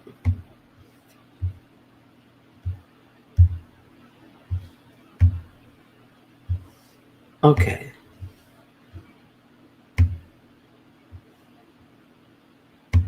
Now, concerning the poll taken by Newsweek magazine, I think you said that this was the leaders who said that, who went with King and against Mr. Muhammad around 90%. I just told you a little while ago, these leaders that they call leaders, this included Lena Horne, this included Dick Gregory, and this included comedians, comics, football players. Show me in the white community where a comedian is a white leader. Show me in the white community where a singer is a white leader, or a dancer or a trumpet player is a white leader.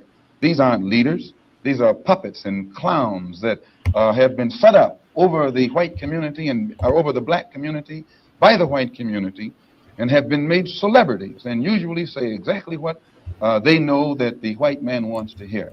And it is an honor, actually, that they endorsed Dr. Martin Luther King and were against the Honorable Elijah Muhammad. That's actually an honor. Now, when you say that they also, in the same Newsweek poll magazine, they, I think the pollster said that he went into the Negro community and asked about the Muslims. And many Negroes whom he asked said, well, I never heard of the Muslims. Who are they? You know, This is the rank and file we're talking about. Oh, yeah. Now, when they got down to the rank and file, this was the answers that they got. This is equivalent to the situation in Kenya during the Mau Mau uprising, when many frightened whites in Kenya, Africa, would go among the Africans and ask them, what about the Mau Mau? And the African would say, I never heard of them. And the same white man who would ask the African this question and very naively believe what the African said, when he went to bed that night, he would lose his head. And usually the one who took his head was the same African who told him that afternoon he had never heard of the Mau Mau. Except in the Newsweek poll, they used Negro interviewers.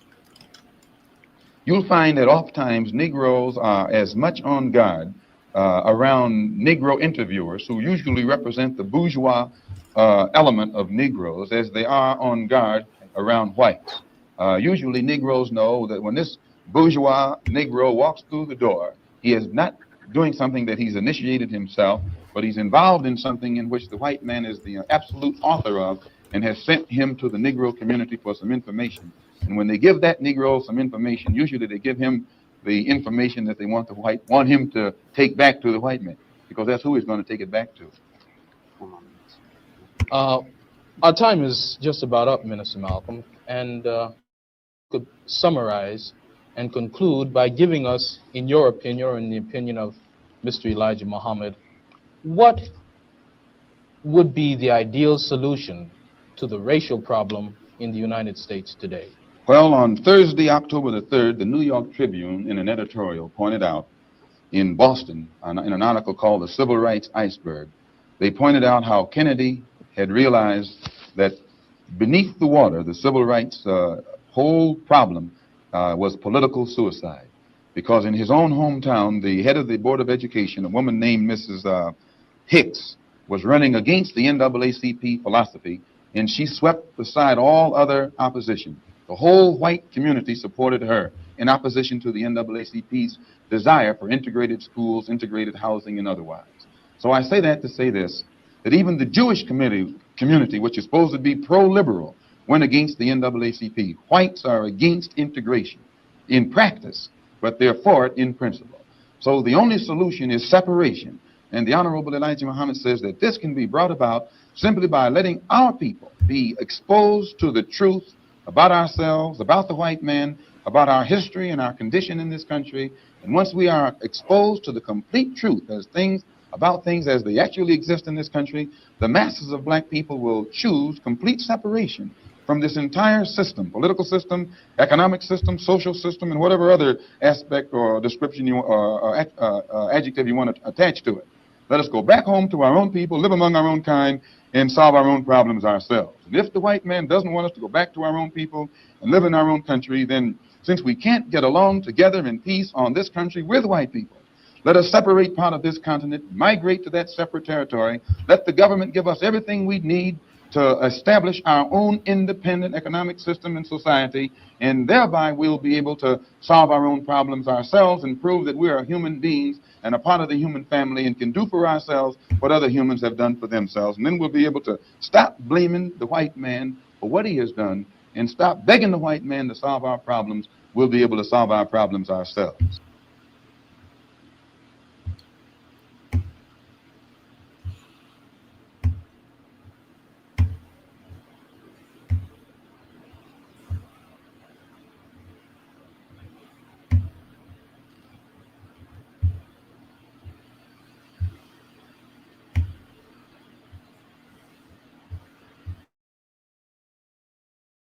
True to what you said on paper.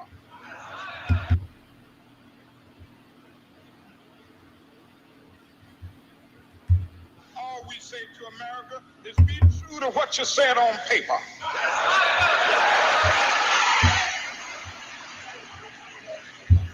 If I lived in China or even Russia or any totalitarian country, maybe I could understand some of these illegal injunctions. Maybe I could understand the denial of certain basic First Amendment privileges because they haven't committed themselves to that over there. But somewhere I read of the freedom of assembly. Somewhere I read of the freedom of speech. Somewhere I read of the freedom of press. Somewhere I read that the greatness of America is the right to protest far right.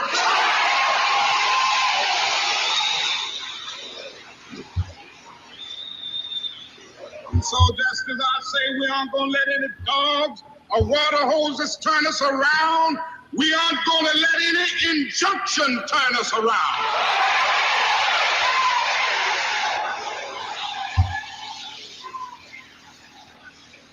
Well, I don't know what will happen now. We've got some difficult days ahead. But it really doesn't matter with me now because I've been to the mountaintop. I don't mind. Like anybody, I would like to live a long life. Longevity has its place. But I'm not concerned about that now. I just want to do God's will. And He's allowed me to go up to the mountain. And I've looked over and I've seen the promised land. I may not get there with you, but I want you to know tonight that we as a people will get to the promised land.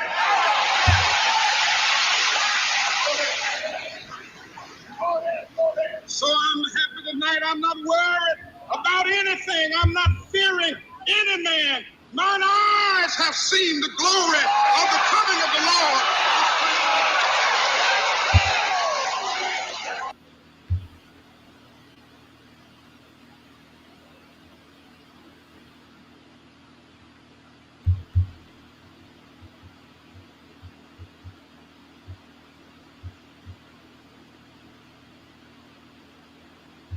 This is a CBS News special report. Dan Rather reporting for CBS News from New York. The Reverend Martin Luther King Jr. was shot to death by an assassin late today as he stood on a balcony in Memphis, Tennessee.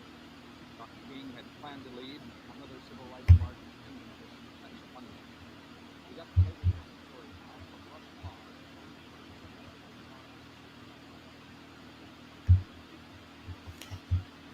Did you know that Amazon